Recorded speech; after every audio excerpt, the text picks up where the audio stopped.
Oi, gente, aqui é a Luara, eu sou editora da Companhia das Letras e hoje a gente vai conversar com o Alexandre Vidal Porto, que é o autor do Cloro e do Sérgio Y Vai à América.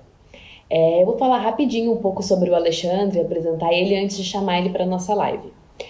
O Alexandre nasceu em 65, ele é escritor e diplomata, ele atualmente está morando em Frankfurt, mas ele já morou em São Paulo, Nova York, Santiago, Washington, enfim, um monte de lugar. Ele passou a infância e a juventude entre São Paulo e Fortaleza. Enfim, é uma pessoa bem viajada. Então a gente vai ter bastante coisa para conversar com ele. E tem uma coisa legal disso ele ter morado em Tóquio, porque tem bastante a ver com o livro Cloro que a gente vai estar conversando aqui. O Cloro foi lançado em 2018. É um livro super curtinho, mas muito impactante. Então, assim, eu espero que todos leiam e gostem, porque é um livro que eu tenho muito carinho. Mas, enfim, vou deixar o Alexandre falar sobre isso. Eu vou chamar ele aqui. Oi, Alexandre, tudo bem? Boa noite. Eu já estava aí, só que eu estava perdido no meio da multidão. Boa noite. Exatamente. Aí ficou um pouco difícil, eu estava procurando onde é que você estava, mas enfim, deu tudo certo. Exato. E que horas são aí em Frankfurt para você? 11h03 da noite. Então, assim, já tá super para você, já tá na hora de dormir. Não, não está nem perto da hora de dormir. Esses momentos de quarentena, você acaba dormindo mais tarde. Eu tenho dormido bem mais tarde do que eu gosto de dormir. Ou seja, não estou perto, não, tá bem. Depois que acabar a live aqui, eu ainda vou comer uma coisa porque eu não comi ainda. Então, tudo bem. Então, a gente não atrapalhou todo o seu esquema Não, ainda, né? não, não. Atrapalha. Se isso for atrapalho, atrapalhem-me. Então, mas eu falei um pouquinho do Cloro no começo, mas eu queria que você explicasse. Conta um pouquinho pra gente. O Cloro.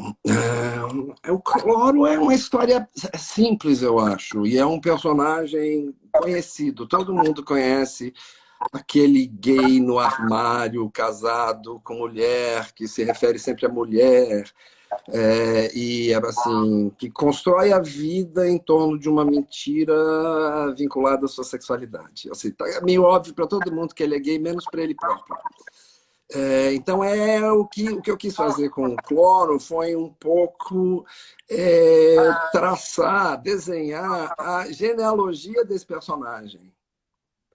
Né? Como é que acontece? Porque quase aconteceu comigo, sabe? Foi por um triz.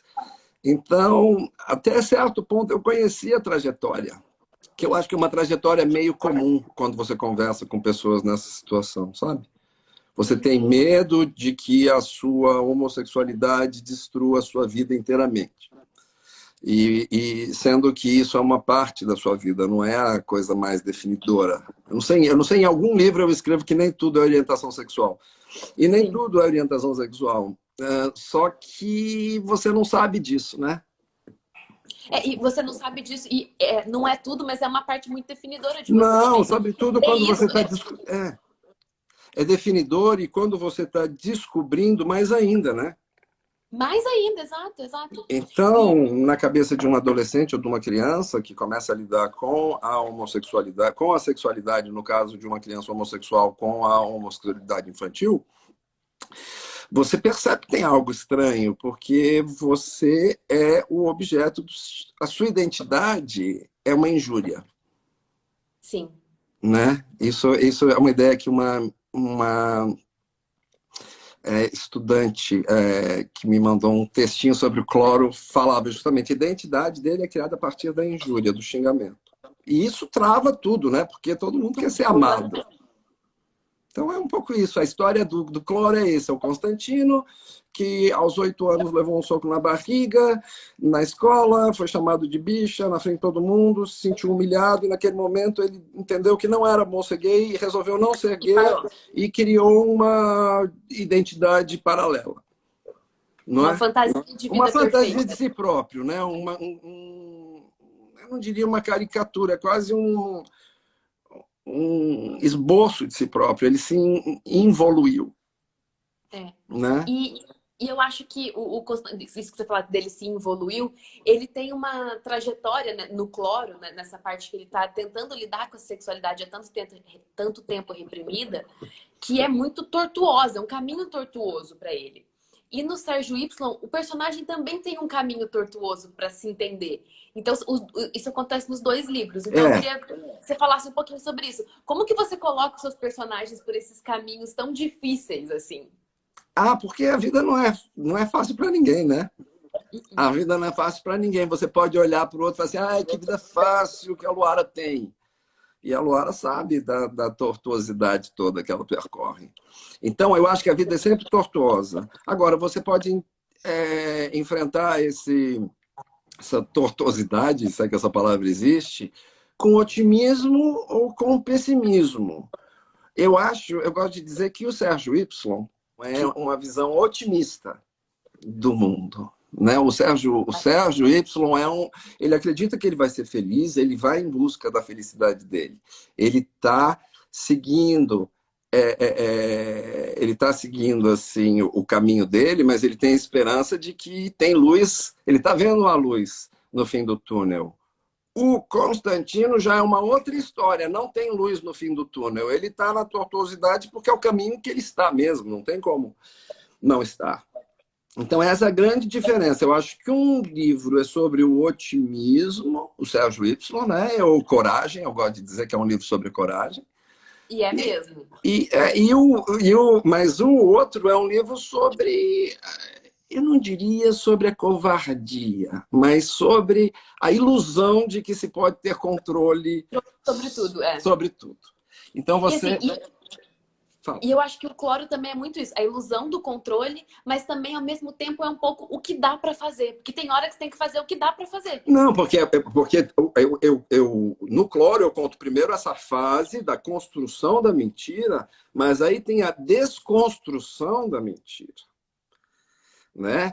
E aí você começa a perceber que era mentira, você acreditou numa mentira. Então, bem ou mal... E ele te levou para isso, né? Ou seja, acaba não sendo. Ele só foi pessimista durante um período da vida dele, mas depois, quando ele foi confrontado com a realidade, ele enfrentou a realidade dele. Ele estava no caminho bom. Ele seguiu, digamos, encontrou a verdade. Né? E a gente pode falar que, como isso acontece logo no começo, acho que não tem problema, que ele morre, né? Ele morre. Então, aliás, outro dia alguém me falou que todos os meus personagens morrem. Eu não mato ninguém, quem mata é Deus, eu só aperto o gatilho, como diria. Eu acho que talvez a pessoa que falou tem um sentido aí, essa coisa da morte. Mas você sabia que agora, o próximo livro que eu estou escrevendo, eu não vou matar ninguém, não vai ser assim, a day in the life. No final, importante. Exatamente, ninguém morre. E você falou dessa mensagem da leitora que você recebeu sobre o cloro. Isso é uma coisa que eu achei, quando a gente conversando, foi uma coisa que eu achei muito bacana. Eu queria que você falasse mais um pouquinho. Como é que foi essa recepção dos leitores? Eles entraram em contato com você? Como é que foi? É engraçado que eu acho que os leitores eu tenho um tipo de leitor que é um leitor de quem gosta dos meus livros, eu acho que acaba gostando de todos. Então, é uma continuidade. O leitor do Sérgio, em geral, virou um leitor do Cloro. E eu tenho bastante contato com o leitor. Todo dia eu tenho que responder. Assim, às vezes, não sou um bom correspondente, sabe? Você que é minha editora sabe que às vezes eu passo assim, semanas sem responder um e-mail, mas é porque eu tenho um processo mental difícil com correspondência. Mas todo dia eu me forço a escrever pelo menos para um leitor. E no caso, essa era uma pessoa que estava escrevendo um projeto de mestrado sobre o cloro. E eu fiquei, super lisonjeado. E a tese dela era justamente essa construção da injúria, a construção da identidade por meio da injúria no meu livro. Enfim, eu gosto muito. Eu acho que as pessoas que me leem são pessoas que entendem esse tipo de conflito. Eu acho que eu tenho... os meus leitores são majoritariamente jovens. Porque é uma besteira isso, mas eu acho que existe um certo preconceito, sabe? Claro. Com A gente não pode literatura, fazer conta que não. com tipo de tema que eu vejo. Então, tem que ser uma pessoa de cabeça aberta para ler, uma pessoa que lide bem com a sua própria sexualidade, ou que queira, né? Porque se você tiver muito esqueleto no armário, não seja meu Vai leitor, doer. porque eu vou dar um nó na sua cabeça e vou te falar umas coisas que talvez alguém já tivesse ter falado para você e não falou. Então, entende? É mais ou menos esse tipo de leitor, entendeu? E muita gente, mais há um tempo atrás, né? O Sérgio Y é de 2014. Então, no Sérgio Y, tinha muita gente que agradecia. Sabe, olha, o seu livro me fez tomar uma atitude na vida. Ups, eu apaguei aqui uma luz. Tá ok a luz? Que eu Tá apaguei. ok, tá Tá, ok. então, ó. Continuo te enxergando bem. Tá. Então, teve até uma colega da editora que estava louco para tomar uma decisão de perseguir outros horizontes e que me disse, olha, eu só tive coragem de pedir demissão depois que eu li Sérgio Y. Então, E é isso, né? e eu gosto. Isso para mim vale muito. E eu acho que os dois livros trabalham muito com esse chacoalhão da realidade, assim, tipo, que uma hora você vai ter, alguma coisa vai ter que ser feita. Você vai travando e guardando as coisas, mas em algum momento a coisa explode. É engraçado, eu tive um chefe no Itamaraty que me falou uma coisa que me marcou muito. E ele me falou isso numa época em que eu estava justamente passando por esse processo de aceitação da minha homossexualidade. E ele não sabia disso. Então, esse toque dele veio completamente por acaso. E é uma coisa muito simples, e é uma coisa muito real, que não existe felicidade fora da realidade. Não existe felicidade. Então, tudo bem, você pode estar iludido e não entender muito qual é a tua realidade. Tá, assim, legitimamente enganado. Aí tudo bem. Mas se você sabe... Porque às vezes é difícil mesmo. Claro, é um processo, sabe? É um processo de aceitar as realidades. E porque senão a realidade vem e te pega mesmo, não adianta. Todos os outros estão vendo. Não adianta você fingir que não existe. Não tem como. E assim, e já pegando isso de gancho, como que, enfim, a gente está falando muito desse choque da realidade e tudo. Como você acha que a literatura ela influencia nessa forma de ver a realidade? A gente está passando por esse momento terrível, super confuso, super aflitivo, super angustiante. Qual você acha que é o papel da literatura nisso? Papel é uma coisa óbvia, mas não é óbvio, né? O óbvio às vezes não é visível. E o óbvio precisa ser dito também. O óbvio, a literatura está onde você não pode estar. A literatura são visões que os seus olhos poderiam ter vistos, mas sabe, assim, visões que você compra, memórias antecipadas, sabe? Abre os olhos, né? Enriquece a sua experiência, mostra o que pode acontecer. Abre possibilidades. Mostra outros caminhos, né? Você acorda, né, com a literatura. A literatura acorda, a literatura mostra o que deve ser. Luara, deixa eu só ver se eu consigo ligar essa luz. Claro. Vai lá. Não tem problema, a gente espera. As coisas acontecem lá, é assim mesmo. A gente vai fazendo tudo aos poucos. Foi? Não, porque foi. Acho que foi. Não foi? Foi, ligou. Não, ligou meu computador junto. É que eu dei aqui Eu estou de mudança, né? Essa coisa de ser diplomata, que eu vivo em mudança. E ainda nem pendurei nenhum quadro, nem nada. E como que é escrever nessa constante mudança de vida aí? Olha, por um lado ajuda muito essa constante mudança de vida, mas por outro lado é muito complicado porque eu preciso de ordem, assim, de organização espacial. Eu preciso estar... Se vocês olharem a minha mesa, vocês vão levar um susto, porque é tudo milimetricamente, o lápis...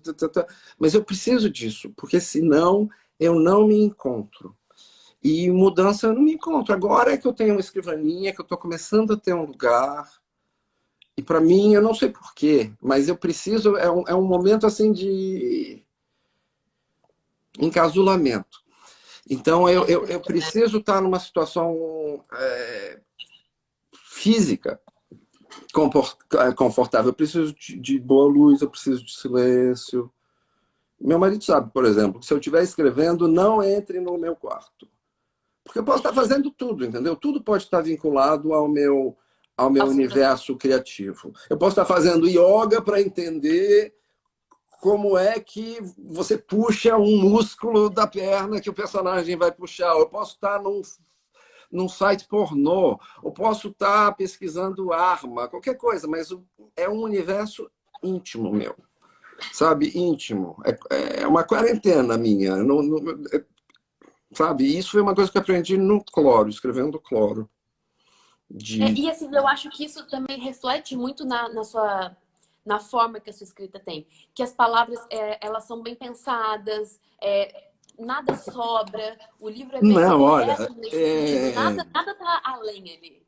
não, eu sou muito minucioso mesmo para escrever, porque eu não sei se é o treino da diplomacia que as palavras realmente têm de ter um valor, mas, digamos, a propriedade vocabular para mim é importante.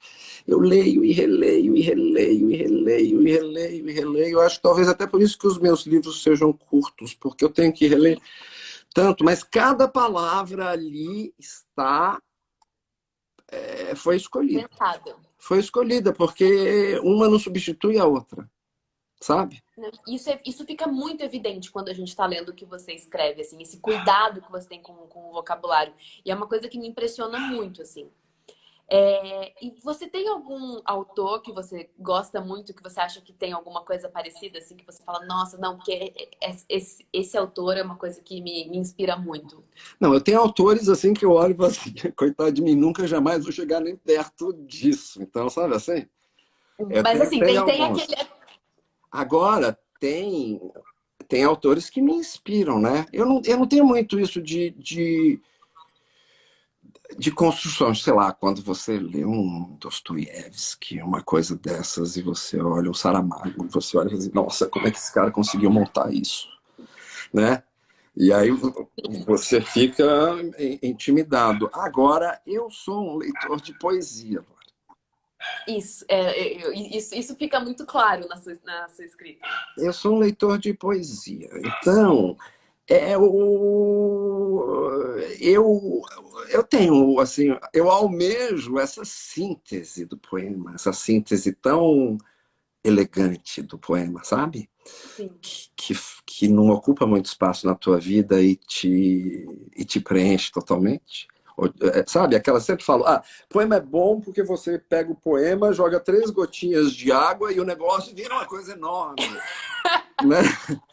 Então É é melhor que isso. bolo de caneca.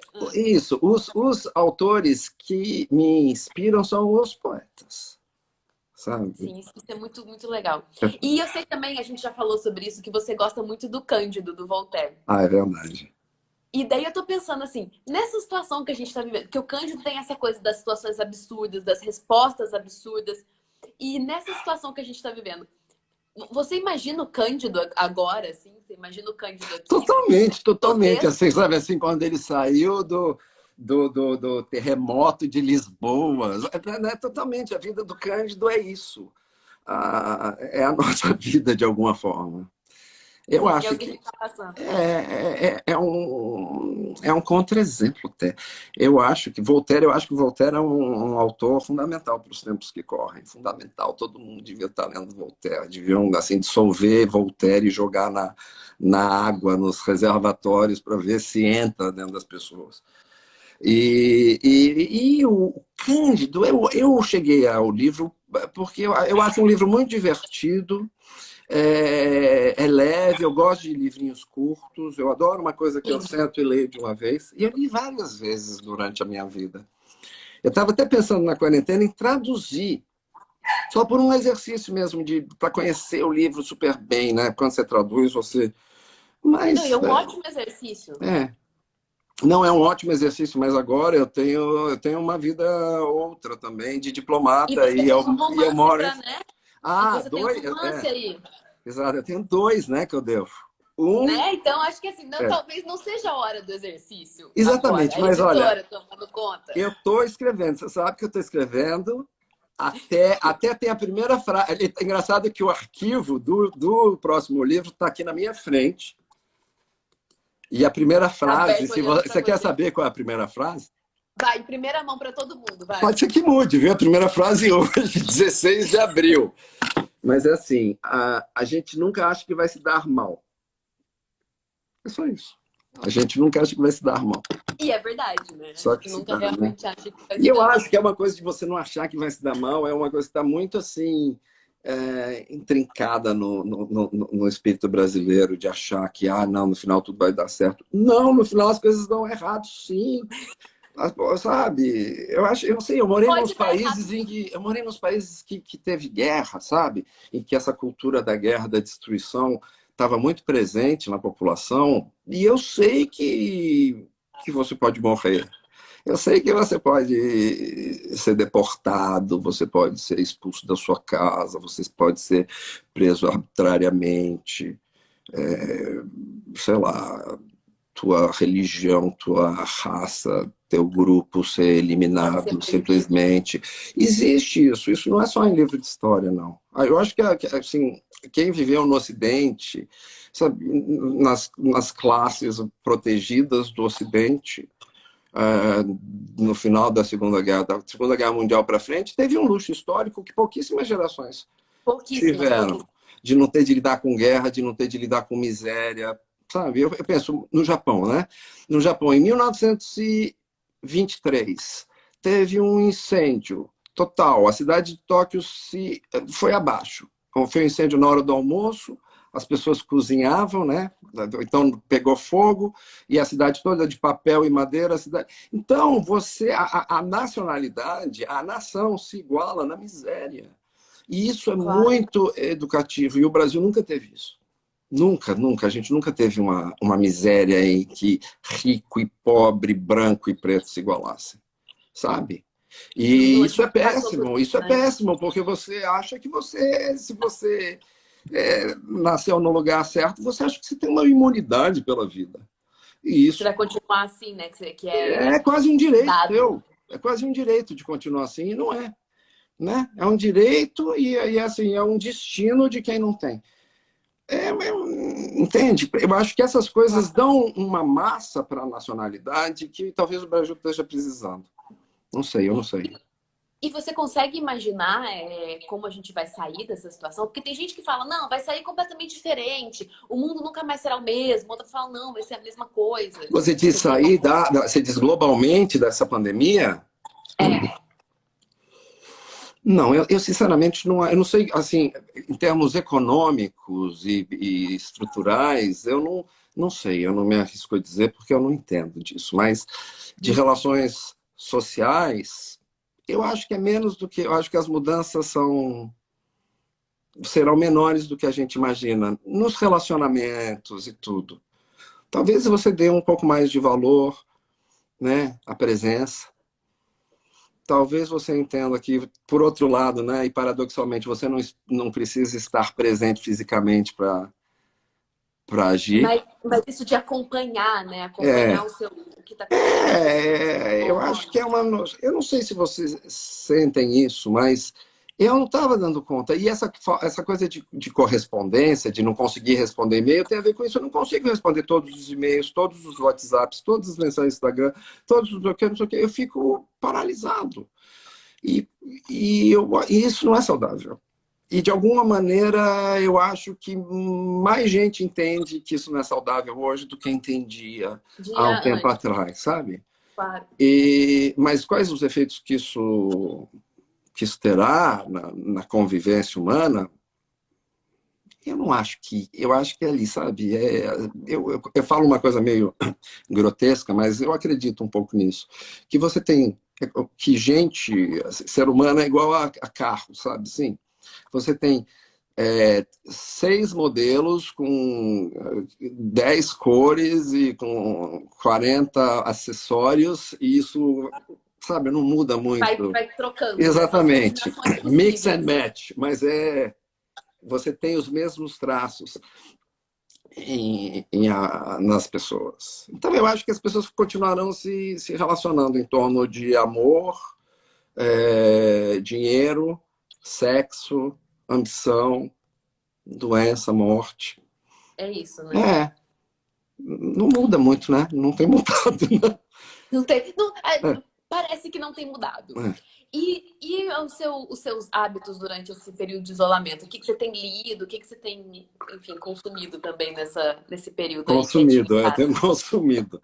Olha, o negócio é o seguinte, eu trabalho aqui em Frankfurt, eu sou cônsul geral do Brasil em Frankfurt. E eu moro ao lado do consulado. Ao lado, assim, atravesso a rua, o número na rua da minha casa é 32, a minha casa é 30, do consulado é 32, pra você ter ideia. E a gente está em quarentena, isolado, só está recebendo as coisas pelo correio, então tem muito pouco para fazer lá. Eu tenho que estar alerta o tempo inteiro, mas não temos brasileiros deixados para trás aqui, as pessoas que têm chegado, todas têm conseguido, a gente ainda tem voo direto de Frankfurt para São Paulo, então a coisa está tranquila, mas o que eu faço não me sinto culpado por nada, sabe, Luara? Eu não me sinto culpado por nada. O que eu digo é isso, eu vou fazendo o que dá para eu fazer. Eu deixo sempre, eu estou sempre com o meu celular para caso haja alguma emergência profissional diplomática. Sei lá, alguém está preso, alguém morreu, alguém precisa de uma assistência consular. Isso é o principal, é a razão pela qual eu estou aqui. Minha responsabilidade é essa. Então, eu estou sempre ligado, eu tenho uma equipe maravilhosa que me ajuda muito. Então, eu fico nisso. Estou lendo a biografia do Paulo Roney agora. Estou escrevendo o livro novo e estou editando o Matias na Cidade, que vai sair pela companhia assim que eu acabar de editar e mandar para eles. Tenho cozinhado muito, bastante. Assim, já era fã da Rita Lobo, mas acho assim, se você for ver isso no meu computador, é Rita Lobo, Rita Lobo, Rita Lobo, Rita Lobo. Eu tenho cozinhado, eu tenho cuidado do meu marido, que está aqui também, que é grupo de risco, então eu tenho que tomar cuidado com ele. Essas coisas. A vida doméstica acaba te absorvendo. E às vezes, sei lá, às vezes você acorda super tarde e você fica, ai meu Deus, não sei o quê. Mas aí eu resolvi relaxar. Tenho visto bastante série, filme, essas coisas, mas não sei, ainda arrumando a casa, sabe? Mas eu acho que é isso, é assim, eu acho que ninguém precisa se cobrar demais, não. A gente está passando, a questão é tentar se posicionar da forma mais confortável, qualquer que seja, sabe? Qualquer que seja, faça. Se não for criminoso, não colocar ninguém em risco e te der satisfação, faça, sabe? Muito bem. Melhor conselho dessa quarentena. Eu vou abrir agora os comentários para a gente ver o que as pessoas estão falando também, para a gente poder conversar com elas. O que estão pedindo aqui? Para você falar um pouquinho mais sobre o cloro, tá todo mundo interessado. As pessoas agradecendo. Pode ir falando aí do cloro, enquanto eu tô vendo. Cloro é esse livro aqui, com essa capa maravilhosa! Essa capa tem uma história, né, Luara, que a gente conhece. Nossa, que história essa capa. Mas, enfim, vamos contar a história rapidamente? Eu vou contar. É o seguinte, eu não gostei da capa do Sérgio Y. Mas eu era novo na editora, fiquei quietinho, entendeu? Era uma coisa assim, eu falei assim, olha, não gostei, mas dava para aguentar, levei. Mas eu queria uma capa bonita. Eu gosto, em minha defesa. Não, tem muita gente que gosta, tem muita gente que gosta. Eu gosto. É uma questão minha, pessoal, não estou dizendo que eu estou certo. Aí, o que acontece foi que, quando eu recebi a capa do Cloro, eu fiquei com vontade de chorar, de verdade. Eu não gostei nem um pouco, lamento, não sei nem quem fez, mas não devia ter feito. Aí eu falei assim, Luara, não quero essa capa, não. Já estava mais confiante na editora, tal, tinha mais estabilidade no emprego. Eu falei assim, não quero essa capa, não. Eu falei assim, quero uma capa com azulejo. Aí... eu lembro que era o azulejo e a gotinha do... eu quero azulejo com água. Aí eu mandei um exemplo que era um quadro da Adriana Varejão. E a Luara falou assim, não, a editora já falou com a galeria. Só que no final das contas a galeria não respondeu. E eu... Deixa eu só contextualizar. É que para a gente usar uma obra de um artista, a gente tem que pedir autorização claro, através da galeria. Então você fala com a galeria para eles autorizarem. Não, pode usar essa obra na capa do seu livro. Só dando o contexto. Aí, eram 2 dias antes do fechamento do livro, a Luara me disse, olha, não, vamos ter que ir com a outra capa mesmo. Eu falei assim, não. Aí eu fui para as mídias sociais, no desespero. Aí escrevi, alguém conhece a Adriana Varejão? Alguém é amigo da Adriana Varejão? Aí eu tinha uma amiga, Maria Paz, que era amiga da Adriana Varejão. E aí, em 2 horas, eu resolvi tudo, né? Lembra? Foi 2 dias antes da gente mandar o livro pra E cá. aí eu ganhei essa capa, eu tenho que agradecer a ela. Olha, não sei se você está me vendo, Adriana, mas se você me vir, olha, muito obrigado, porque é a história do livro. É um livro sobre solidão. A história, então, voltando ao Cloro, a história do Constantino. O Constantino é um homem que escondeu a sua homossexualidade. Na verdade, ele suprimiu, porque não é que ele fizesse nada escondido, ele simplesmente não transava. Ele não transava muito com a mulher, porque não tinha atração, ela também não pedia sexo, então eles tinham uma visão meio como se isso não houvesse, como se isso não fosse importante. E que poderia até não ser importante, mas no fim das contas era. E eles passam por um trauma familiar, e nesse trauma familiar, durante esse trauma familiar, aparece uma oportunidade de o Constantino experimentar a homossexualidade dele. E aí é o buraco do coelho de Alice. Ele entra nisso. E uma coisa que eu acho muito legal também é que essa oportunidade surge espacialmente longe dele também. Então você tem também todo esse jogo espacial. Mas é por aquela regra, sabe? Tem gente que, por exemplo, que não transa, adúlteros, que não transam fora do casamento, né? Aquela regra dos 200 quilômetros. Você pode fazer coisas a 200 quilômetros fora de casa, longe de casa, sabe? É mais ou menos essa a filosofia dele. As coisas para ele poderia, ele não transaria com um homem em São Paulo, mas ele transaria com um homem em outra cidade, né? E uma coisa importante, quando começa a história, ele já morreu há 10 horas. E ele morreu, mas ninguém apareceu para ele.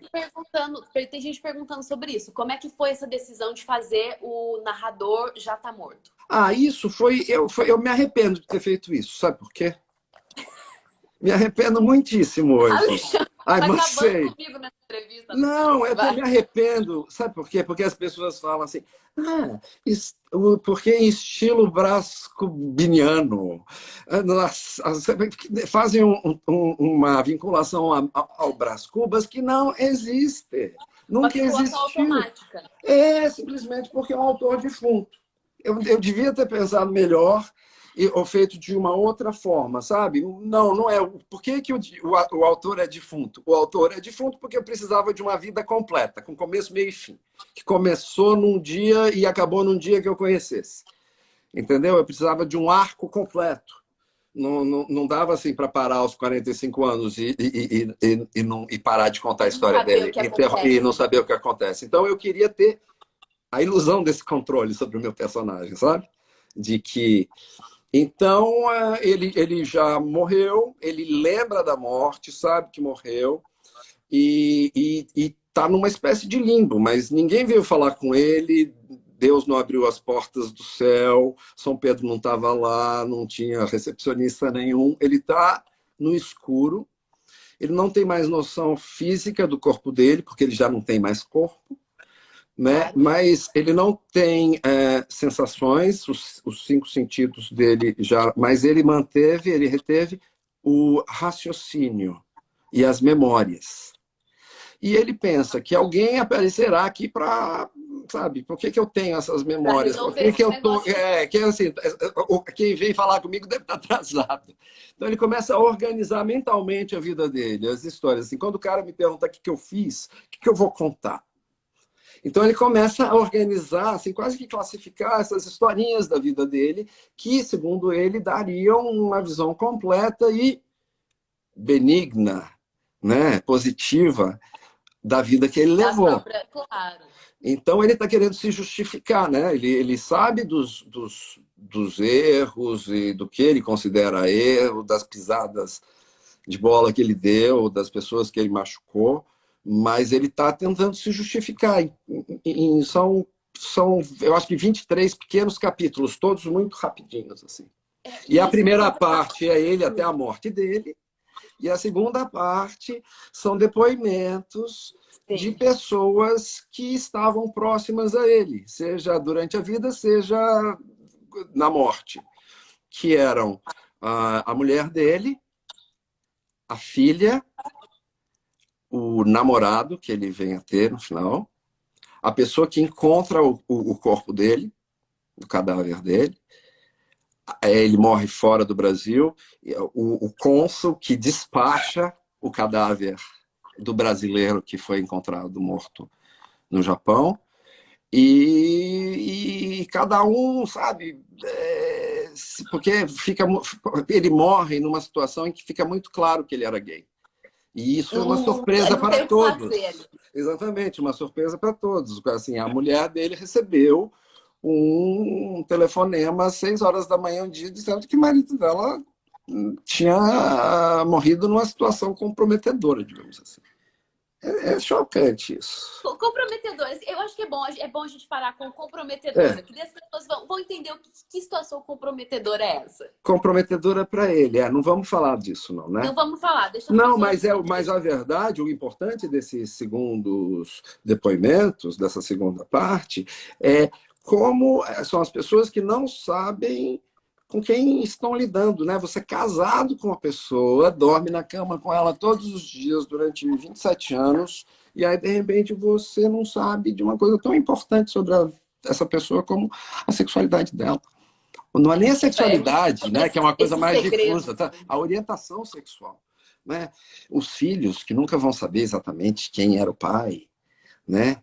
É triste demais isso, eu acho. Porque é uma vida desperdiçada, né? Uma vida desperdiçada. Você não viveu, você deu sua vida a um personagem. É triste. É criar um personagem de si próprio. Tem uns bons momentos em que você sai dessa tristeza, você consegue ver o Constantino fora dessa tristeza. Não, é um livro engraçado, leve. Momentos que, tipo, yes, é isso! Tem que ser leve. O Constantino é um vencedor. O Constantino é um vencedor, sabe? Porque ele saiu de onde ele estava, do lugar sombrio em que ele estava, para um lugar muito mais luminoso, que ele nem sabia que existia. Sim. Né? E, então, eu gosto do Cloro. Assim, é um livro que eu acho que é benéfico, sabe?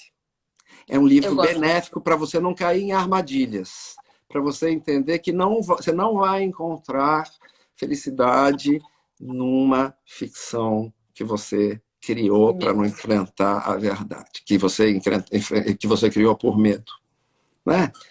Então, eu recomendo. Mas próximo livro não vou ter cadáver assim logo de cara, não. Olha, gente, essa live tá gravada. Quando ele entregar o livro, eu vou poder cobrar que ele não pode matar ninguém. Se morrer, foi Deus que matou, não fui eu. Só puxou o gatilho. Olha, a gente chegou nos nossos 40 minutos de live. Eu queria saber se você quer falar mais alguma coisa para as pessoas, quer dar mais um recado? Não, só queria agradecer a todos. Eu queria agradecer a paciência, a consideração, o tempo de vocês. E queria também, olha, cuidem-se,